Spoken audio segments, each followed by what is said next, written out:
கடந்த சில நாட்களாக சமூக வலைதளத்தில் இயங்கும் 2K கிட்ஸ் பெரும் பிரச்சனையாக பேசப்பட்டு கொண்டிருப்பது பிரியாணி மேன் இர்ஃபான் டெய்லர் அக்கா A2D சண்டைதான்.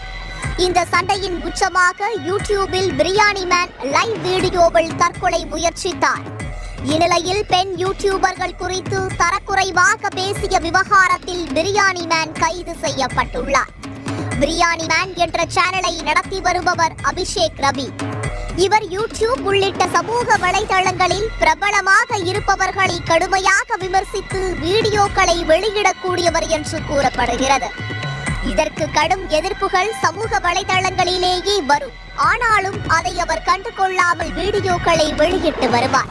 அதிலும் சமூக வலைதளத்தில் ட்ரெண்டிங்கில் இருப்பவர்களை தரக்குறைவாக விமர்சனம் செய்து ட்ரெண்ட் ஆவார் என்றும் கூறப்படுகிறது. இவர் சமீபத்தில் ஃபுட் ரிவ்யூவரான பிரபல யூடியூபர் இர்ஃபான் கார் விபத்து குறித்து ஒரு வீடியோவை வெளியிட்டார். அது கடும் சர்ச்சையானது.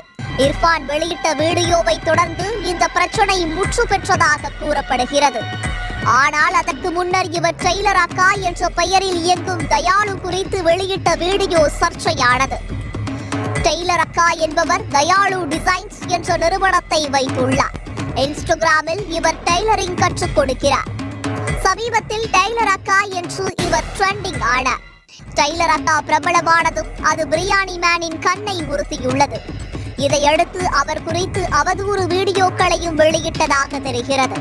டெய்லர் அக்கா பிளவுஸ் வீடியோ என்ற பெயரில் ஆபாசமாக வீடியோ போடுவதாக விமர்சனம் செய்தார்.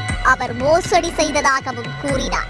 வீடியோவிற்கு டெய்லர் அக்கா பதிலளிப்பார் என்று பிரியாணி மேன் காத்திருந்த நிலையில் புதிய ட்விஸ்டாக A2D என்ற சேனலில் டெய்லர் அக்கா குறித்து பிரியாணி மேன் பேசுவது எல்லாம் பொய் என்று கூறி ஆதாரத்துடன் விளக்கினார். இதனால் பிரியாணி மேனுக்கு எதிராக சமூக வலைதள வாசிகள் கடும் விமர்சனங்களை முன்வைத்து வந்தனர். இந்நிலையில் தான் தற்கொலை செய்து கொள்ளப் போவதாக கூறி பிரியாணி மேன் லைவ் வீடியோ ஒன்றை வெளியிட்டார். இதை பார்த்து சிலர் அவரது தாயாருக்கு போன் செய்து சொல்ல மற்றொரு அறையிலிருந்து அவர் மகனை காப்பாற்றியதாகவும் கூறப்படுகிறது. இது பிரியாணி மேன் நடத்தும் மற்றொரு நாடகம் என்றும் பலர் விமர்சனங்களை முன்வைத்து வருகின்றனர். இதனிடையே சமூக வலைதளங்களை பயன்படுத்தி சகட்டு மேனிக்கு அவதூறுகளை பரப்பி வரும் பிரியாணி மேன் அபிஷேக் ரவிக்கு எதிராக போலீசார் நடவடிக்கை எடுக்க வேண்டும் என்ற கோரிக்கையும் எழுந்துள்ளது.